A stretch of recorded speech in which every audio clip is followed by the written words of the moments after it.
What's up, LA Live gang? This is your boy AC, and I'm back with another edition of LA Sports Live.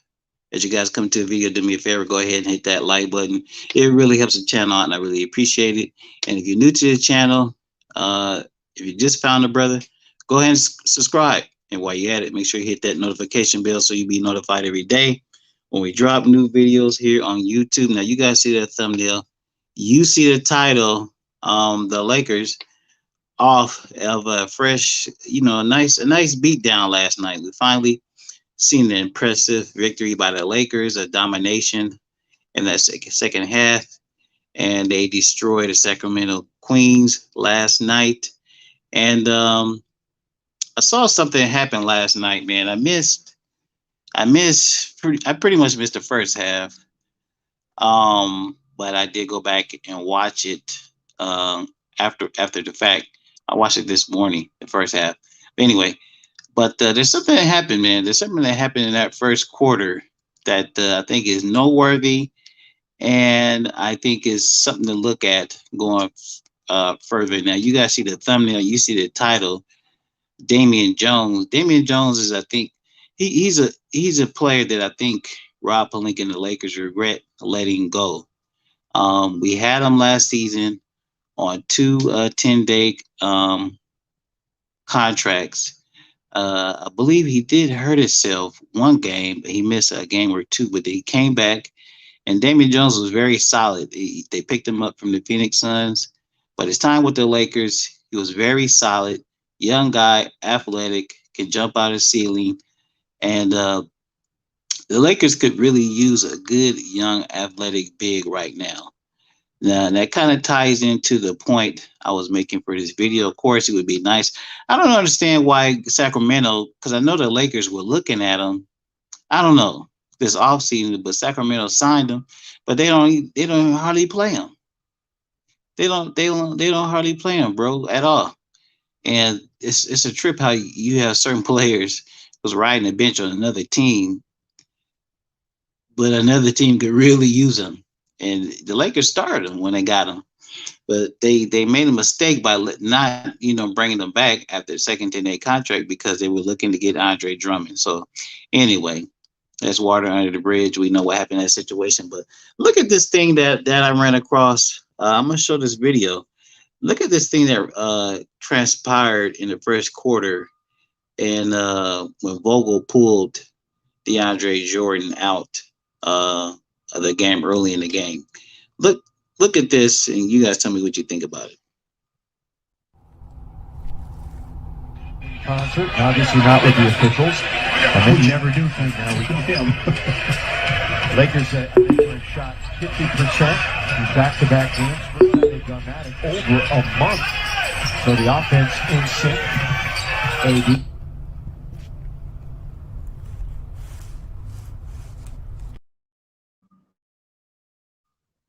Okay, so basically, DJ got pulled. Like I think, like after 5 minutes in the first quarter, and the word is Vogel was upset about a blown defensive assignment or something, and they got into a little heated exchange right there on the sideline. You saw Rondo kind of ease on over there and tried to block the camera angles or whatever, but DJ and Vogel got into it, and then DJ he never got back into the game, and we saw what kind of effect Dwight had on the game. So you know, dust ups happen, disagreements with coaches happen, but I don't know, man. You know, might not happen right now, but I'm just saying, DJ, his days, I think his days with the Lakers are numbered, and definitely his days in rotation are definitely numbered, man. The only reason why he's still there is just the Lakers just don't have anybody. The only other big that they have is the guy on the two-way contract, and he's playing down there in the G League with the defenders, Jay Huff, uh big tall white dude that they got from the Wizards. Um, but I mean, but back to the point, Damian Jones will be perfect, man. If the Lakers success, I think he's like on a minimum deal. I believe he's like on a minimum deal. But if they could get Damian Jones back, man, they could cut DJ. DJ could hit the road. Hell, he could go back to Clippers, as far as I'm concerned. And that would be a tremendous improvement. Then we could roll with Dwight starting, or hell, even Jones, even Damian Jones could start. It doesn't matter. But the Lakers just need tall, athletic bigs to help and to complement Anthony Davis. And think about it, um, Damian Jones, he complimented AD perfectly in the little time that they played together when he was with the Lakers last season. So Rob Pelinka, that's something that you can work on, man. It's easy, it's cheap. He doesn't make much money. I bet you the Queens will probably be dicks and probably try to play hardball and try to hold on to him. But that's a move that could be easily made. I mean, it doesn't have to be right now, but later on down the line. But the bottom line is DJ is done. He's over. No wonder why the damn Brooklyn Nets fans, they was like cheering, bro. They was like cheering when DJ got bought out, and then they was laughing when they said that he's gonna go to the Lakers. I see why they was laughing. I see why they were laughing. DJ is done, through, washed, finished.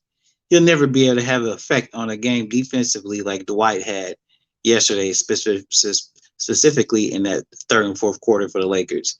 DJ will never be able to have a game like that.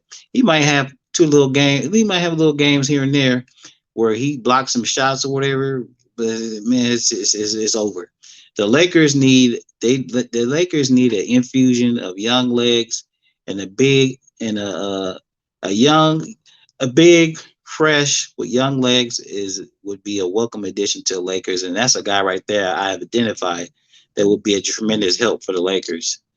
Um, and then you put him with I mean, even going to the season, I said the Lakers, man, they need the young players that they do have. They need to play because they're going to be very influential on this team. We've seen the effect that Malik Monk makes on this team.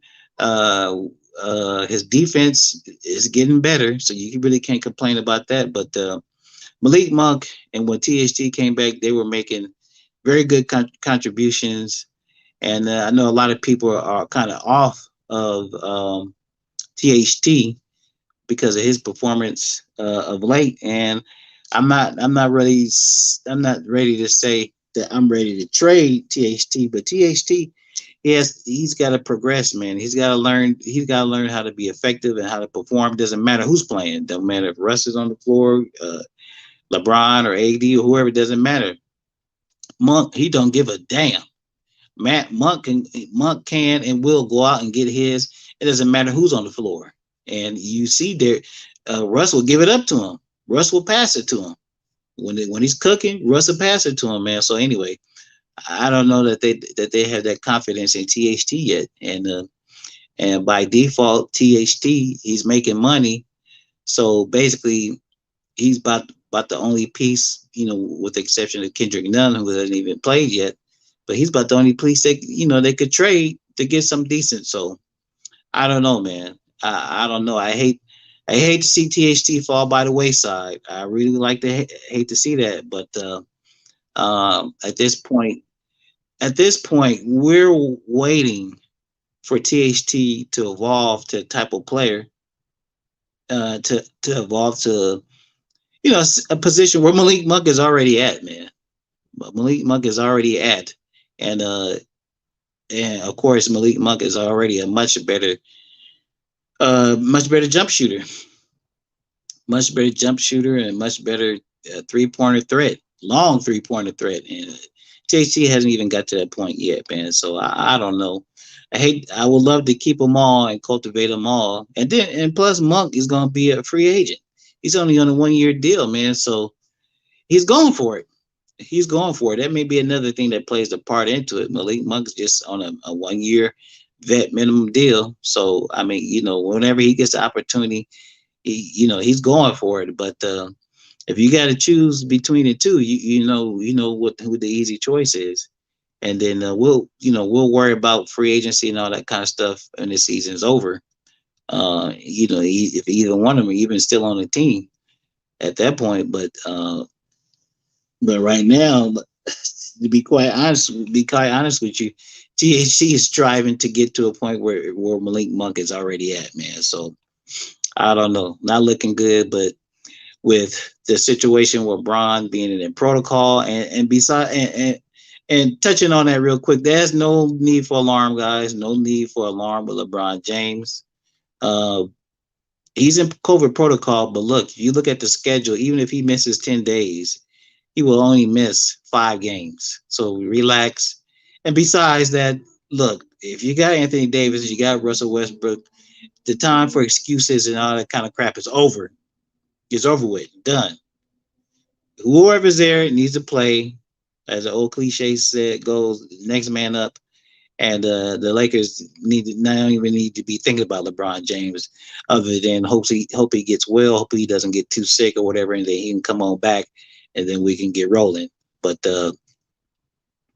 Anthony Davis, Russell Westbrook, and the rest of the gang is good enough to weather these 5 games that LeBron's gonna possibly miss, and then we, like I said, we can get on, get back on track, get rolling, and until we get to that big matchup on Christmas Day. But anyway, I just wanted to come in. Thanks guys for coming through to the stream.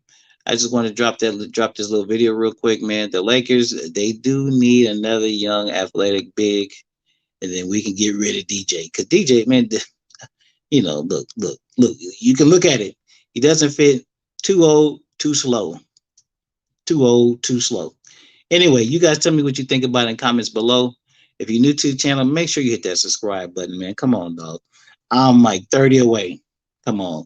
Your boy's like 30 away to breaking bread. And I want to thank you guys for supporting me thus far. I really appreciate it. Make sure you hit that like button. Make sure you subscribe to the channel. And I'm going to get out of here. I will wrap with y'all later.